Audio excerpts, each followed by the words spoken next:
Hey, what is going on, everybody? Welcome to Upkick MMA episode 433. I am Brendan. UFC 308.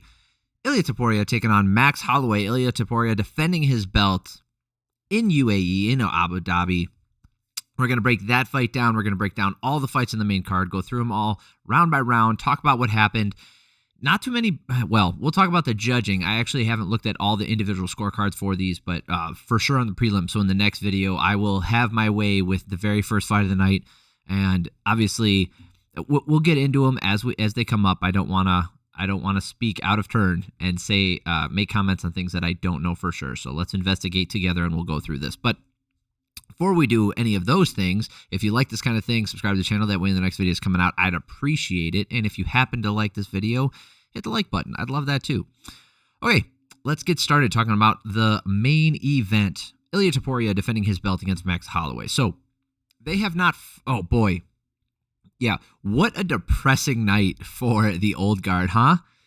Boy, depressing night for the old guard. It was just, yeah. No, I'm a huge Max Holloway fan. I'm not a fan of Topuria's shtick. Like, anytime somebody gets a belt and their immediate thing is like, well, I'm going to go up and fight the next guy. I'm going to go fight the next weight class. I'm going to go fight Islam Makhachev. Like, why? You haven't fought anybody in your own division. You haven't defended your belt a single time. Like, when McGregor did it, I wasn't a fan. When Cormier didn't do that, he defended his belt first. But the thing is, I'm just not a fan when they do that stuff because it fucks the divisions up so bad. So the fact that his idea, he was so dismissive of Holloway and all this other stuff, I'm just not a fan of him. So I was really hoping for Holloway to get the belt back.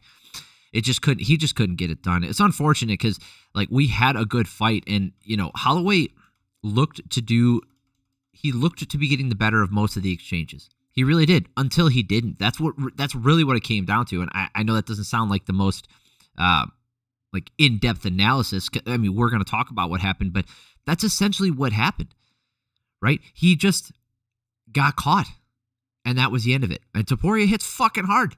Like, that shit is gonna, like, that can happen to anybody. So, Topuria tries to stand in the middle and do, like, pointing down at the thing, and Holloway gives him the little matador, like, the cape waving thing, the little, he gives him one of those. Kind of fun, ha ha ha. All right, let's get into it. Holloway using his kicks up the middle into the body to keep range. Topuria pressuring in, staying tight, looking for that counter to those kicks. Topuria gets the lift and takedown against the cage. Impressive takedown. Doesn't really hold him down that long, but taking Max down is no mean feat. Like, that is difficult. Was able to do that. Both guys landing low kicks, but Topuria's just had a little bit more sting on him. He sits down on his shots. He waits, and he isn't trying to win the point battle, right? He's not trying to outstrike you in every single moment. When he does land, he will follow up and he'll go with a barrage of attacks, but that's not his game. Holloway's game is to overwhelm you with volume, make you exhausted, land with just sap your energy. So anyway, both guys landing low kicks. Like I said, it's really good on Max using that jab. Topuria lands a hard right hand. Left hook catches Max on the slip, but here's the thing. The slip, if you counted that as a knockdown, you could give Topuria this round. The thing is, it was not a knockdown. I noticed it live. I didn't even need the replay, so I really hope the judges didn't catch it that way. And looking at the scorecards, Holloway landed more up top, 17-13, outlanded him 30-22. As far as power shots go, I think it was relatively close, relatively even. I gave the edge to Holloway in this round. I had him up 10-9. Second round, again, another close round. These bars are deceiving. So those of you guys who are just looking at this and taking a brief glance, and you say, oh, big red bar, smaller blue bar. That's actually not what happened in this round. We'll talk about that when we get to it. Holloway is finding the openings and Ilia misses, making him pay for overextending. Topuria finding the mark with the low kick and the left hook and even the lighter right hand as Holloway jabs over and over. So Topuria took a little bit off of that right hand so he could time it better and keep that speed up without, really winding up for it. And he was able to land with it. Topuria now finding the mark with that left hand and the right more than a few times this round. Holloway just can't keep the space. He can't keep him off of him, even though he's outlanding him. And if you look at the striking numbers here, really close round, 35-32 in favor of Max Holloway. He's actually outthrown him. He threw 100 strikes in just the second round alone.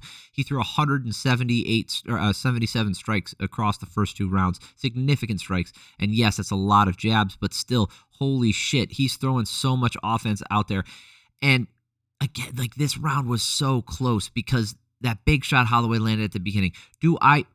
I gave it to Topuria. I had it 19-19 going into the third round. I thought this was going to be a great fight. I thought, hey, we're going to see a technical battle as we continue on. I didn't think this was going to happen. Holloway starting to stay in tight and open a little bit more. And like in these exchanges, he was staying in there too long. And that's what happened. A big right hand staggers Holloway, then volume to follow it up. Holloway still, like, that would have put most people out. That same shot would, put Volkanovski out. It puts everyone out. And Holloway, was able to recover and get back in it. But then he takes a big left hand and drops, and, he goes down, and that's the end of the fight. Boy, I do want to look at the scorecards here. So Mike Bell and Ben Cartledge were giving Max Holloway absolutely no credit. Given the first two rounds to Ilia Topuria. I don't think that first round was Topuria's. David Letheby, actually, he scored it the right way, in my opinion. Anyway, what does this mean for Topuria? Like, you can't take anything away from his fighting ability. Topuria looks fantastic. I think he's a stylistic matchup nightmare for certain guys who have been at the top for a very long time. Now, how does he look against a Yair Rodriguez? How does he look against, Brian Ortega is whatever. Like, there are certain guys in this division I'd love to see him fight. I don't know if those people are ever going to make it up to the title shot because they'd have to get through Volkanovski, which the entire division has shown that they can't do. Max Holloway, which, again, the entire division has shown they can't win against Max Holloway. So you have three guys at the top of this division who can't fight each other again until they turn back, the other people. So now if Topuria were to say, hey, I want to go fight someone in another division, I would be more agreeable to that. Like my opinion matters, but that's what I'm saying is, like, he didn't necessarily clear out his division, but the number one and number two have done that for him. And because of that, he doesn't have a lot of options for people from 3 to 10. Right? That, like, you'd have to go far outside before you find someone that Max Holloway or Volkanovski hasn't turned away in the past 6 years. So what do we do with Ilia Topuria? Do we let him go fight Islam Makhachev? Do we, does Merab come up and fight him? Because I know he was talking about that shit. I think Aljamain Sterling. Aljamain Sterling is a fresh face in here. I think he gets one more win. I think you put him in there against a Volkanovski. You put him in there against a Diego Lopez. My bad. I'm so sorry. Diego Lopez has been on a hot streak. I would allow him to skip Holloway and Volkanovski to keep this division fresh, to allow him to fight Topuria, and then allow Max Holloway and Volkanovski to fight someone else and possibly turn them away or give them the bump that they need to go up and fight for the title. So excellent win for Topuria. Again, was it my desired outcome? Absolutely not. But I can't take anything away from the guy. He looked fantastic in this fight. He looked fantastic in his last fight. I think he's amazing as a fighter. And maybe it just came across in because of the translations. Maybe it was just bad moments. Maybe it was something about, I don't know. Like, it could have just been in that moment. He said something, I was in a bad mood, and then I instantly didn't like him. It could be any one of those things. I'm sure you guys have had that experience. But that should not stop me from looking at this in an even way, or looking at the division in an even way, and saying that Topuria deserves the title. He deserves to be the champion, obviously, and he deserves to fight for the title again. And I would even say he deserves to go up a weight class if the timelines work out for him. So I'm actually in support of that now. I'm generally against it, but in this scenario, because of the reasons I laid out, I would actually be okay with it. Like I said, my opinion doesn't freaking matter, but just saying. All right, let's move on to something that is probably going to make me upset. Khamzat Chimaev taking on Robert Whittaker. Khamzat Chimaev should not have fought Robert Whittaker. He dropped out of a fight with Robert Whittaker, and Robert Whittaker fought fucking Paulo Costa. Right? He fought Paulo Costa, and Khamzat Chimaev hasn't fought in how long? Since October of last year. The dude hasn't fought in a fucking year. He hasn't fought in a year. has not doesn't make weight, has screwed up multiple things. He didn't fight for a year before that. He has fought 3 times in the last 3 years. Can't make it to fights because either he's sick, can't make weight, for all of the other reasons. When he's in there, I was a huge fan of his when he first came into the UFC. When he did the John Phillips, Reese McKee, when he was like fighting 3 times in a matter of like a few months. And that win he got over Li Jingliang, that was fucking incredible. That was awesome. And then the Gilbert Burns fight was this whole run right here that you're looking at, fan-fucking-tastic, all on board. And then he goes through that bullshit with when he had to fight Kevin Holland, right? Because he couldn't make weight. And then the doctor say they couldn't make, whatever. And then he has that bullshit post-fight interview, like, I kill everybody. How? Why? You missed weight, dude. We had to change this whole card around because you missed weight. You can't kill anyone because you can't make weight. You can't make the division. He was supposed to fight at 170, guys. And now he's fighting at 185. And yes, he's beaten a guy. And Robert Whittaker is a 170 guy who went up to 185, right? He's not the biggest dude. I'm not making excuses for that stuff. I'm saying this situation, him fighting Robert Whittaker, should never have happened, right? I don't understand how he's done this. He has a majority decision win against Kamaru Usman in a fight that he was losing at the end, and had that gone 2 more rounds, like, all of us know how that would have gone. If you watch that, you know how that would have gone, right? And Kamaru Usman they fought at like 185. Kamaru Usman's a 170er. Come on. So this whole thing, what happened in this fight? Chimaev shoots in, gets to the back, and eventually gets a rear naked choke and gets a finish, right? Okay, fine. But that's not the story of this for me. Because then he's like, I'm coming for the title. When? When are you going to fight for the fucking title? Next year? Are you supposed to wait around? Are you miraculously going to make weight when you have the opportunity to fight for a title? Are we going to have to change which title you're fighting for because you miss weight? Are we going to have to let you fight and make it so you can't win the title? A la Yoel Romero style? What is going on? Like, I don't understand how the UFC can allow this, because is he that big of a draw? Oh yeah, he also says the UAE is the best country in the world. I've only been there once, so I can't speak to living there, but from all accounts, if go do some research, you decide what you think. Anyway, I don't understand. I don't understand. Is he that big of a draw elsewhere? Is he that big of a draw here? Are people tuning in to watch him fight? Also, this was another 3-rounder. Another 3-rounder. This was not a main event. He needs to be in a main event on like a fight night card. He needs to be in something that shows, at least schedule him for 5 fucking rounds. Because this whole thing, like, yes, he has a lot of finishes in the first round, but you've seen what happens when he goes 3 rounds. Like, he does get tired, and he can run into situations. So he has skipped the entire fucking division. Let's look at the rankings, shall we? Sorry, I know I'm dragging this out a little bit. The rest of the fights on the card, well, some of them were okay, but like this card kind of sucked. The main event was awesome. I was super excited for that, and the rest of it was like, whatever. Oh yeah, it's not it's middleweight, not welterweight. Let's see here. Where was he ranked? He was ranked 13th, and he was fighting number 3. Why? Why the fuck are you why? Why is 13 fighting 3? Why is he not fighting Paulo Costa like he was supposed to, or taking on Roman Dolidze like he could have, or Brendan Allen, or Jared Cannonier, or Marvin Vettori, Kyle Bahalio, Nasruddin Imavov? Why is he fighting Robert Whittaker? I'll tell you why.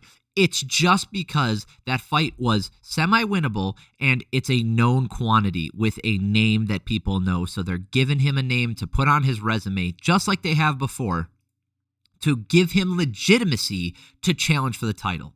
That's all it is. So it's just a UFC hype job. And yes, Chimaev is when he gets in there, he's got an insane wrestling ability. He just runs across the cage and takes people down and does shit to him. Like, for the most part, couldn't do it to Burns or Usman for that matter. But that's what I'm saying is like when he does that to people, if he catches you early on, it's going to be a problem. What happens when he doesn't? Well, we get close fights, but they're exciting. So is that? I think I've said enough about it. This whole situation just pisses me off. You have guys like Robert Whittaker who step in on short notice. You have guys like Kevin Holland, who step in on short notice, who save cards. You have guys like Pereira, who I am not, or Pereira, sorry, not Michel Pereira, Alex Pereira. I'm not the biggest fan of his like ascension to the top, but you can't argue the fact that like he just hasn't stepped up when the UFC needed him. He's absolutely done that. Chimaev has done the exact fucking opposite. He's John Jones without the accolades. The dude has about like that makes no sense to me. He's John Jones without the name. I don't understand how this works. Are they that hard up for somebody to jump in? Because they have plenty of good challengers at 185. They're that hard up that they got to throw him in for the title. I think him versus Shavkat Rakhmonov at 170 like 2 years ago or a year and a half ago would have been a great matchup. That would have been the matchup I wanted to see. Now, I have no fucking... Is he going to fight at 185? Or is he going to get too fat and not be able to fight there either? God dang. All right. Let's talk about another fight. This is going to just piss me off. Magomed Ankalaev versus Aleksandar Rakic. Good fight for Ankalaev. He looked really good in here in general. Rakic using the kicks going up top, but Ankalaev keeps the guard high. He wants a pressure back and forth round with Ankalaev still walking forward pretty much the entire round. The forward pressure could be the difference maker, but I think Rakic landed more. Looks like he did 22-19. In favor of Rakic. I think he did more damage in this first round, so I gave it to him. 10-9. Ankalaev looking for that right hook lead over the guard. Just nothing in this round felt like a game changer. Neither guy landed anything that seemed like it was really swinging it in any other way, and it was just Ankalaev was finding the mark with some left hands, and that tended to be what happened. Like, that tended to be what the difference maker was. I mean, essentially we have the same round, but in reverse as far as striking numbers. It's 23-19, but now in favor of Ankalaev. So super close round. And this last round really came down to just like a few punches, right? Ankalaev still finding the mark with that left hand. Rakic landing some hard low kicks still. Ankalaev landing on at the end of the round, or holding on at the end of the round. Again, a really close round. Control time making the difference. I mean, he had 20 more seconds of control time, 24 seconds more of control time. He had more total strikes, so that could made the difference for you. I mean, being where they were, like, is it likely that Rakic would have got the decision regardless? No. But I scored it for Ankalaev. I thought that last round was kind of a dud, but I think he did enough. Saul D'Amato, Jacob Montalvo, and Tony Weeks all saw it the same way, given the last two rounds to Ankalaev. I think that's fine. That's correct. That last round, like I said, it was close, but you go with that control time. And those left hands that landed seemed to do slightly more damage. It was close. Yeah, that's fair. Ankalaev. Here's the other thing. Ankalaev should be fighting for the title at light heavyweight. I don't know what their plans are, but Ankalaev should fight for the title at light heavyweight. Jan Blachowicz should fight for the title at light heavyweight. There's a whole bunch of stuff. I hope Pereira doesn't go up to heavyweight before any of these other guys get a chance to like get a shot at the title. Let's see here. Sorry, I know this video is going a little bit long. Dan Ige versus Lerone Murphy. Boy, this is a tale of two fights, essentially. First round and then the second and third round. Like this one, oh man. If you gave this first round a 10-8, like oh man. You could almost give it a 10-8. The problem is Murphy did just enough to avoid it. So Ige looking for that right hand. He makes Murphy skirt the outside of the cage. Murphy landing the lead hook. Ige going right to the chest and then eventually works a takedown along the fence. Murphy in the open should keep using those low kicks and going to the body, stabbing with the jab. That was where he was doing his best work. But then Murphy overextends with the left hand. Ige lands a left of his own and drops him. Then Murphy gets back up, but Ige pours it on, lands a ton of damage. Murphy gets the takedown, but Ige uses the Kimura to sweep at the end of the round. This was like a hair away from being a 10-8 for me. I gave it a 10-9, but it was a hair because, yes, the differential wasn't crazy. It was 32-17, but really was that damage, and Ige was so close to finishing that fight. Like in that little barrage there, he did so much damage. Oh, man.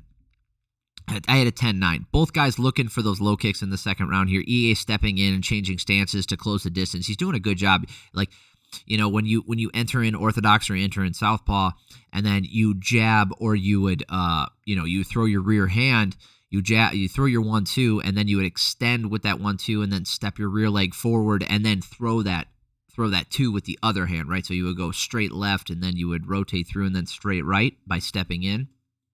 Allows you to close a lot of distance, and he was using that a little bit, but Murphy was doing a great job jabbing, keeping distance. Ige forces him to the cage eventually, but Murphy gets on the outside and forces him back to the cage, gets a body lock trip, gets to the mount in the back, loses it, goes for the triangle, but that kept him alive in this round. That kept him on out in front. He did outland him 19-11. Ige could have had moments, but again, there was a lot, like that grappling time. It doesn't seem like a lot, but that 57 seconds that he was in control, in fact, that 43 seconds that Ige was technically in control or whatever, I think Murphy, like this saved Murphy in this round. Whether or not Ige would have found the mark, but is unknown. But in this round, Ige looked like to be game. It's the third round where I think, because I had it 19-19 going to the third, it's the third round where Ige just did not look like himself. Murphy has a path. He found his path to victory. It's the jab and then the body lock work. Ige looks really tired, like I said. Murphy pokes him in the eye, but they continue. Murphy shoots in, but a beautiful transitions from Ige, lands him on top. They roll through. He stays on top still. Oh, it's beautiful grappling stuff. Fantastic. I love watching that. Back up to the cage. Murphy able to control him in the back body lock and then gets the front headlock. They finally trade at the end of the round, but Ige just did not find the mark with any big shots. 16-3, Murphy outlanding him, and I gave it to him 29-28. That's how I saw it. That's fair. All three judges saw it the same way. Nobody gave him a 10-8 in that first round. Like I said, I was a hair away from one more big shot, another drop from Murphy, by Ige, and I would have given him that round 10-8. Just didn't do it. Like I said, old guard having a tough night. Shara Magomedov taking on Armen Petrosyan. All right, so this one had its had its moments. It was pretty exciting at certain points, but then why is there no round 3? Oh no, is it round 2? Okay, that's why. All right. Petrosyan pressing in right away, keeping Magomedov on the fence. They trade low kicks and then up top. Petrosyan hurts him with the right hand, comes back in, following up, landing another one, but then they clinch. Petrosyan landing the low kicks, and they just go 1 for 1. Both guys landing right hands. Big left hand landing for Magomedov. Petrosyan started the round better, landing more damage early, and Magomedov caught up by the end, but Petrosyan landed more. Managed to stay in front, in my opinion. I had him up 10-9. He outstruck him here by 46-33. That is not an insignificant number. Those 27 leg kicks of his to the 8 kicks of Magomedov made a difference, right? And he did outstrike him to the head, and he hurt him early. Did Magomedov hurt Petrosyan at any point in this fight? No. Did he land a couple big shots? Absolutely. Petrosyan definitely won this first round. Was it competitive? Yes. Petrosyan won, though. He won, absolutely, right? Absolutely won this first round, but we're in the wrong country for that. Magomedov trying to keep the range with those kicks, still being backed up. Petrosyan kicks him in the nuts, apparently. He did catch him in there. That was a good shot to the nuts. Magomedov saying there was another low kick, but there wasn't one. Magomedov when he stands his ground and finds the mark, Petrosyan pauses. He's just not able to keep up with him. Petrosyan kind of slows down and glitches. It looks like a glitch. He just freezes up. Magomedov kicks him in the nuts, so now we're even on nut kicks. So many low kicks by Petrosyan, and Magomedov just isn't slowing. It just wasn't slowing his movement. So like I said, those 27 low kicks in the first round and the 18 in the second round, they definitely do count. But because they're not affecting the movement and you're not seeing a reaction from Magomedov, the judges aren't going to look at it as effective damage as much as like a hard jab would be. So I was actually on the fence giving him this round. And then Magomedov spins one way, then the other with back fist, knocks him down, and then walks away, right? and I've said this before, so if you're new to the channel, I'll explain this really quick. I'll explain it really quick, but I've talked about this before. So like, this is the last fight that we're going to cover because it's the first fight on the main card. In MMA, right, when you land a big shot and your opponent drops, your job is to go finish the fight or to continue to fight until the referee stops you. Now, if you walk away after you drop your opponent, you force the referee to make a decision. They can do one of two things. It's not a 50-50 chance, but they can only do two things. One is they can tell you to continue to fight, so they're going to make you come in and finish the fight, right? So follow up on the ground and pound, or they can wave it off. In this situation, do I think they should have waved it off? Maybe. I mean, he was definitely hurt, but one follow-up shot would have been enough for me. So just make him go in for the follow-up shot. The thing is, you can't get a walk-off KO unless you walk off. Like, you have to walk away. So by forcing the referee's hand, it's a roll of the dice. We've seen it work in fighter's favor, and we've seen it. I think Jalen Turner lost a fight against Renato Moicano doing that. He had him hurt and walked away, and the referee told him, "Nuh-uh, he's not done. Go finish." And he didn't get the finish, and that little time that he gave him. So in this situation, it worked out for Magomedov, but it's not always going to work out for everybody. So, like I said, I don't know if the guy can even fight in like the United States or elsewhere because of the eye. So we'll see what happens, but if they're just going to go here, like it seems like they're going to Abu Dhabi like once a year, I think, right? Maybe twice a year. But if they only go once a year, they have to find another place for him to fight if he wants to fight for the title, because you can't have a guy with your belt who can literally only fight once a year because he can only fight in one country. So if they're just going to keep him on the roster for fun fights when they go over to the UAE, cool, fine. As far as like moving up the rankings and letting him fight for the title, I don't know if he can do that yet. You really gotta test the waters and see if he can fight in another country. So, all right, I know this was a longer video. I appreciate y'all for stopping by. It means a lot to me. Like I said at the top of this, if you like this kind of thing, subscribe to the channel. That way you know the next video is coming out. I'd appreciate it. And if you do like this video, hit the like button. That does help me out, and I appreciate that as well. So, hope you guys have an amazing week. If you're looking for the prelims, those are in the next video. So we'll end this one now. Head over to the next video so you guys can catch that one again. Thank you guys. I love you guys. Have an amazing week. Peace.